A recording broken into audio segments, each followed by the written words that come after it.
Hello friends, मैं हूं शिफाली गिरधरवाल और आप देख रहे हैं कंसल्टीज। और आज हम अपनी सीरीज में डिस्कस करेंगे कुछ स्पेशल टिप्स मैन्युफैक्चरिंग इंडस्ट्री के लिए इन लाइट ऑफ जीएसटी कि जीएसटी के आने के बाद किस तरीके से कंसेप्चुअल शिफ्ट आ रहा है, और अगर आप मैन्युफैक्चरिंग इंडस्ट्री को बिलोंग करते हैं तो आपके लिए कौन कौन सी बातें जानना ज़रूरी है, या क्या क्या चेंजेस आपको अपने बिजनेस में लाना ज़रूरी है। तो सबसे पहले टिप्स है review of your existing structure, यानी कि आपका जो करंट स्ट्रक्चर है उसमें मैन्युफैक्चरिंग पे आप लोग एक्साइज ड्यूटी पे करते हो which is leviable on manufacture and paid at the time of removal of goods.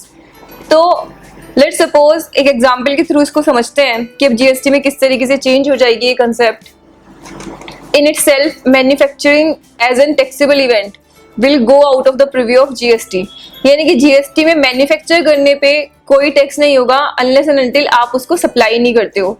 अब यहाँ पे आपको एक चीज बहुत समझना जरूरी है कि जो जीएसटी में कंसंट्रेशन ऑफ टैक्सेस है, जो टैक्सेस में चेंज है, जो उसकी क्रेडिबिलिटी में चेंज है, वो सबका सब आएगा आपके स्टेट के बेसिस पे, यानी कि आप किस स्टेट में बैठ के ऑपरेट कर रहे हो और किस स्टेट में आप डिलीवर कर रहे हो।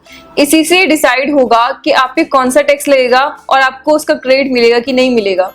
तो यहाँ पे लेट्स सपोज एग्जांपल लेते हैं कि आपकी एक फैक्ट्री है, वो फैक्ट्री है यूपी में, और आप उसमें गुड्स मैन्युफैक्चर करके उन गुड्स को स्टोर करते हो वेयर हाउस के अंदर। अब आपके पास दो ऑप्शन थे एग्जिस्टिंग मैन्युफैक्चरिंग में, या तो आप उसको सेम स्टेट में वेयर हाउस में स्टोर कर सकते थे, या फिर आप दूसरे स्टेट में एक बड़ा वेयर हाउस बना के वहां पे अपने गुड्स स्टोर कर सकते हो।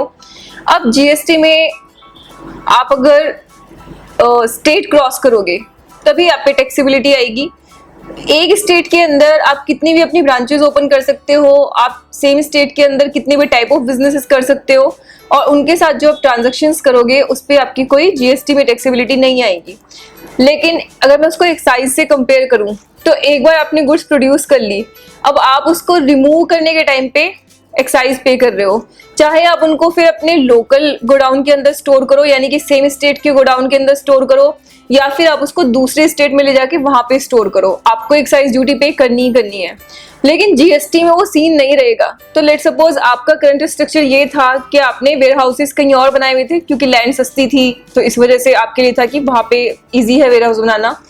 तो जीएसटी में आपके लिए आइडियल सिचुएशन क्या होगी कि आप ज्यादा से ज्यादा गुड्स को मैन्युफैक्चर करके सेम स्टेट के अंदर बड़े वेयर हाउस बना के उनको वहीं पे स्टोर करो, और जितनी आपकी सप्लाई जानी है फिर डिफरेंट स्टेट में, जितना पॉसिबल हो सके आप डायरेक्ट सप्लाईज वहां से करो जहां तक आपकी बिजनेस की रिक्वायरमेंट ना हो। अगर बिजनेस की रिक्वायरमेंट ऐसी है कि ये पॉसिबल ही नहीं है, लेट्स सपोज आपकी पेरिशेबल आइटम्स हैं तो आप उनको एक जगह से ट्रांसपोर्ट कर ही नहीं सकते, आपके लिए पॉसिबल ही नहीं है, आपको वहीं पे उनको मेंटेन करना होगा, तो अलग है। लेकिन अगर आप उसको एक जगह पे सेंट्रली स्टोर करके और वहां से आप उसको डिस्पैच कर सकते हो तो वो आप करें जीएसटी के अंदर, आपके लिए ज्यादा टैक्स बेनिफिशियल रहेगा ये।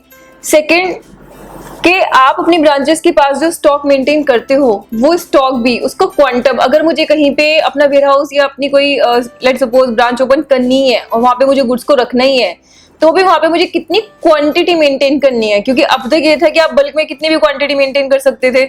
लेकिन जीएसटी आने के बाद क्योंकि आपकी जब स्टेट क्रॉस होगा तो टैक्सेबिलिटी आ जाएगी, तो आपके लिए बेटर ये होगा कि आप जितनी मिनिमम क्वांटिटी वहां पे मेंटेन कर सकते हैं सेल के पॉइंट ऑफ व्यू से आप उतनी क्वांटिटी मेंटेन करें। लेट सपोज जैसे सीजनल गुड्स में जो लोग डील करते हैं जनरली वो क्या करते हैं कि अपने एरिया में, जैसे लुधियाना का आपका हैंडीक्राफ्ट होता है, तो वो लोग क्या करते हैं, लेट सपोज वो वुलन्स अगर बना रहे हैं तो वो लोग क्या करेंगे, पूरे साल उनको बनाते रहेंगे और ट्रांसफर करते रहेंगे अपने खुद के लेट सपोज ब्रांच को दूसरे स्टेट में, दिल्ली में। तो अभी उनके ऊपर कोई टैक्सेबिलिटी नहीं होती एज सच। लेकिन जब आप जीएसटी में सेम चीज करोगे तो आपका उन पूरे मंथ्स तक वहां पे जो स्टॉक है उस पे आपकी वर्किंग कैपिटल जो टैक्स में आपने पे की है वो वहां पे ब्लॉक्ड रहेगी। तो आपके लिए जरूरी क्या होगा कि आप उसको मैन्युफैक्चर करके साल भर अगर आपको स्टोर करना है तो उसको आप सेम स्टेट के अंदर करें, और फिर जब उसकी सेल होने वाली है, यानी कि उसके ट्रांसफर और उसके सेल के बीच का जो पीरियड है वो जितना कम हो उतना आपके लिए ज्यादा अच्छा रहेगा। तो ये आपकी फर्स्ट टिप थी कि आपको अपने एग्जिस्टिंग स्ट्रक्चर को एक बार रिव्यू करके देखना चाहिए कि इन लाइट ऑफ जीएसटी आपके लिए आपका स्ट्रक्चर क्या आइडियल है, क्या वो आपके लिए सूटेबल रहेगा फ्यूचर में, या कहीं ऐसा तो नहीं है कि उसकी वजह से आपको एक्स्ट्रा कॉस्ट बियर करनी पड़ेगी। इसके बाद सेकंड टिप, ये जो एक मैन्युफैक्चरिंग यूनिट को इम्पैक्ट करने वाली है, और वो सेकंड टिप्स है कि जनरली पहले क्या होता था, सर्विसेज के केस में हमें एडवांस पे भी टैक्स लगता था, लेकिन मैन्युफैक्चरिंग के केस में यानी गुड्स के केस में ऐसा नहीं था।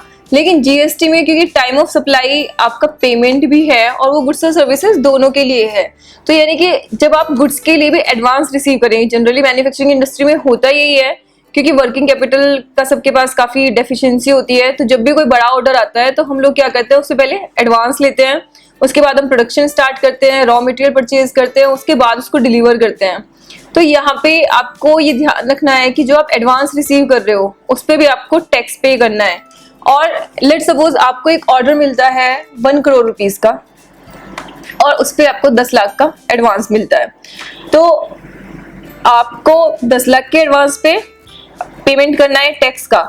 लेकिन जो आपका रिसिपिएंट है वो उस एडवांस के टैक्स को यूटिलाइज तब कर पाएगा जब आप पूरे 1 करोड़ का माल उसको डिस्पैच कर दोगे, यानी कि उसको रिसीव हो जाएगा पूरे 1 करोड़ रुपीस का लॉट।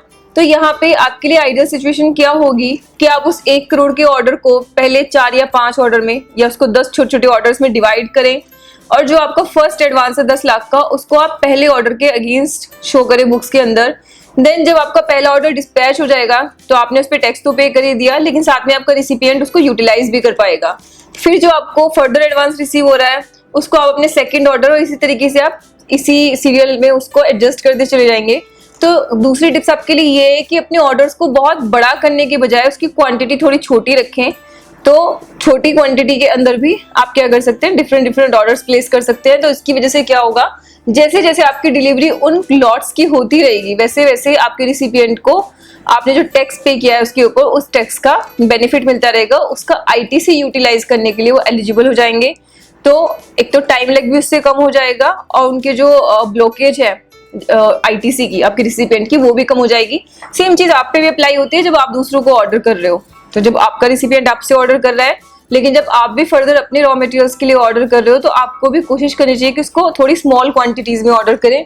तो लेट सपोज आपको 1 करोड़ का ही करना है, आप 1 करोड़ का ही करो साल भर का, लेकिन उसको छोटे छोटे ऑर्डर्स के अंदर ब्रेक कर दो। सो this was the second tip for you. तो जो हमारे मैन्युफैक्चरिंग करने वाले लोग हैं उनको जीएसटी में ऐसा करना पड़ेगा, तो आपके लिए बेनिफिशियल रहेगा। आप नहीं करेंगे तो आपकी वर्किंग कैपिटल ब्लॉक रहेगी। इसके बाद हमारी नेक्स्ट टिप है कि यहाँ पे आपको जो वेंडर सिलेक्शन का क्राइटेरिया है that will be very important.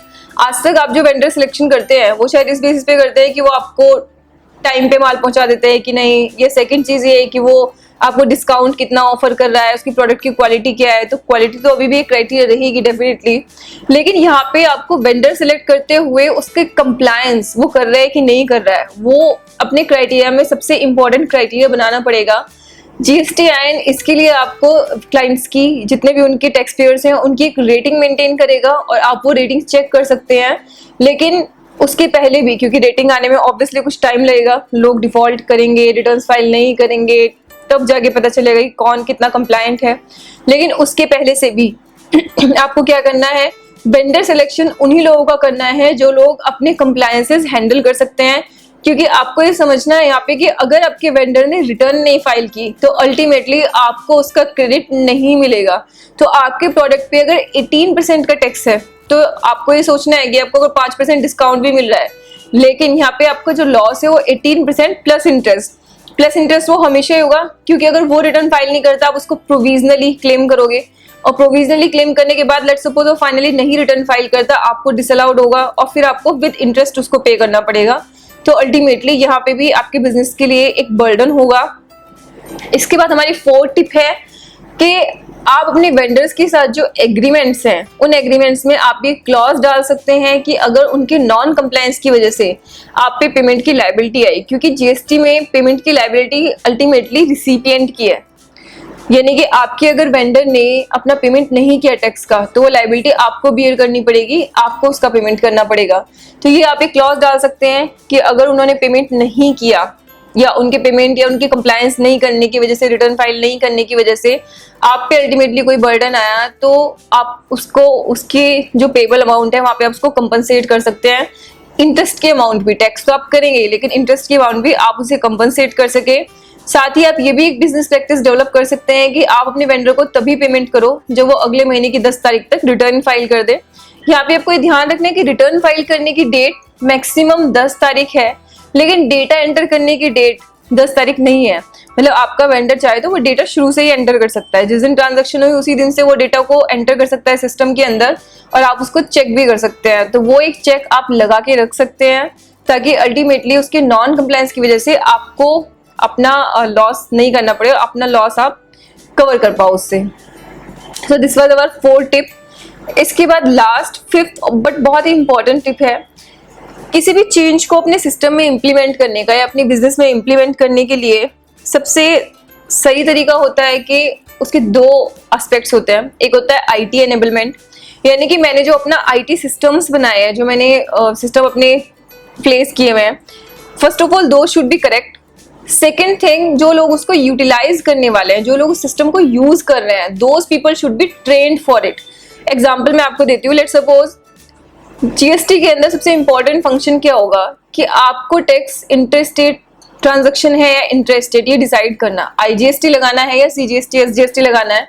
क्योंकि अगर आपने गलत टैक्स पे कर दिया तो एडजस्टमेंट नहीं हो सकती, आपको रिफंड क्लेम करना पड़ेगा, ऑल्दो इंटरेस्ट पे नहीं करना स्पेसिफिकली लॉ प्रोवाइड करता है।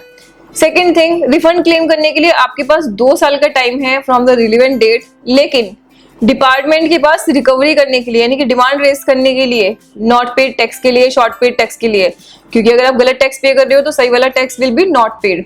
ठीक है जी। तो उसके लिए जो टाइम लिमिट है वो 3 साल, नॉन फ्रॉड केसेस में एंड फ्रॉड वाले केसेस में 5 साल है ऑर्डर पास करने की डेट। तो आपको ये चीज समझनी है कि हो सकता है आपकी रिफंड फाइल करने की डेट निकल गई हो, लेकिन डिपार्टमेंट की डिमांड रेज करने की डेट नहीं निकली होगी। तो ये भी हो सकता है कि आपने अगर गलत टैक्स पे किया तो शायद आप उसको फिर रिकवर भी ना कर पाओ और आपको सही वाला टैक्स देना पड़े। तो यहाँ पे सबसे इंपॉर्टेंट फंक्शन क्या हो जाता है कि जो आपका इनवॉइस बन रहा है वो इनवॉइस बिल्कुल सही बनना चाहिए, उस पर हमारा प्लेस ऑफ सप्लाई और उस पर लोकेशन ऑफ सप्लाई बिल्कुल क्लियर कट, क्योंकि वो 2 चीजें आपने सही पता लगा ली तो आपका टैक्स हमेशा सही डिपॉजिट होगा। तो यहाँ पे आपको ये समझना है कि अगर आप गुड्स की सेल कर रहे हो तो यानी कि जब गुड्स डिस्पैच होने हैं, जब गुड्स का मूवमेंट स्टार्ट होना है, उसी वक्त आपको ई-वे बिल बनाना है, उसी वक्त आपको उसका इनवॉइस भी काटना है। तो जो पर्सन वहां डिस्पैच हैंडल कर रहा है, जब वो इनवॉइस बना रहा है, तो 2 इंपॉर्टेंट चीजें होंगी। एक तो सिस्टम आप उसको एक प्रोवाइड कराएंगे, जिस सिस्टम में आप उसको बताएंगे कि अच्छा गुड्स डिस्पैच हो रहे हैं तो आप ये इनवॉइस की एंट्री करो। ये सब field 16 fields are already there in invoice. एक अलग वीडियो भी हमने उसके लिए बना के डाला हुआ है अपने चैनल पे, जिसमें सिर्फ इनवॉइस के सारे फील्ड्स को डिस्कस किया गया है। तो लेट्स सपोज वो मैंने अपने सिस्टम में चेंज कर दिया। अब उन फील्ड्स में से एक फील्ड है let's suppose place of supply. अब आपने अगर अपने स्टाफ को ट्रेन नहीं किया what is the meaning of place of supply, तो क्या होगा, कई बार हो सकता है कि वो गलत फिल कर दे, और गलत फिल करने के बाद ultimately it will result in wrong payment of taxes.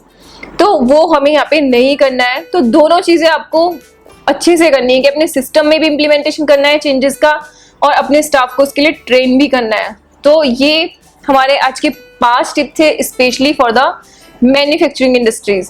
तो होप आप लोगों के लिए काफी यूजफुल रहे होंगे। इसके अलावा अगर आप किसी मैन्युफैक्चरिंग इंडस्ट्री को बिलोंग करते हैं, आपकी कोई स्पेसिफिक क्वेरी है, कोई क्वेश्चन है, कोई केस स्टडी है, तो प्लीज आप कमेंट में हमारे साथ शेयर कर सकते हैं, और हम लोग इसी तरीके से और भी डिटेल स्टडी आपके लिए लेके आएंगे। और साथ ही अगर आपके बहुत सारे क्वेश्चंस हो जाते हैं तो हम फिर एक FAQ का सेपरेट वीडियो भी अपलोड करेंगे, जिसमें आपके क्वेश्चंस के ही आंसर्स होंगे सबके सब।